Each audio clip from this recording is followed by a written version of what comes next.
Hello, ഇന്ന് നമുക്കൊരു Easter special മുട്ട ബജി ഉണ്ടാക്കാം. ചട്നി വെച്ചിട്ടാണ് ഈ മുട്ട ബജി ഉണ്ടാക്കുന്നത്. ഒരു ബൗളിലേക്ക് കടലമാവ് 2.5 ടേബിൾ സ്പൂൺ ഇടുന്നുണ്ട്. കൂടെ കാശ്മീരി ചില്ലി പൗഡർ 1 ടേബിൾ സ്പൂണും ഉപ്പും കൂടെ ചേർത്ത് ഇളക്കിയെടുക്കാം. കൂടെ വെള്ളം കൂടെ ഒഴിച്ച് നല്ല തിക്കാക്കി ബാറ്റർ ഉണ്ടാക്കാം. ഈ ഒരു തിക്നെസ്സിൽ വേണം ബാറ്റർ ഉണ്ടാക്കാനായിട്ട്. ഇത് മാറ്റി വയ്ക്കാം. ഇനി 2 മുട്ട ഞാൻ വേവിച്ചെടുത്തിട്ടുണ്ട്. അതിനെ ഹാഫാക്കി കട്ട് ചെയ്ത് മാറ്റി വെക്കാം.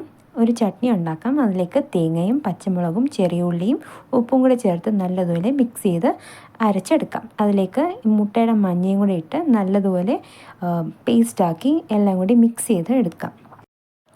ഈ ചട്നി മിക്സിനെ നമുക്ക് ബോൾ സൈസാക്കി ഉരുട്ടി മുട്ടയുടെ വെള്ളയിലേക്ക് ഇതുപോലെ പ്രസ് ചെയ്ത് വെക്കാം. ഇനി നമുക്ക് ബാറ്ററിൽ ഡിപ്പ് ചെയ്ത് നമുക്ക് ഈ മുട്ടയെ ബജിയാക്കി എടുക്കാം. ഇനി ഞാനൊരു പാനിലേക്ക് റിഫൈൻഡ് ഓയിൽ ചൂടാക്കി വെച്ചിട്ടുണ്ട്.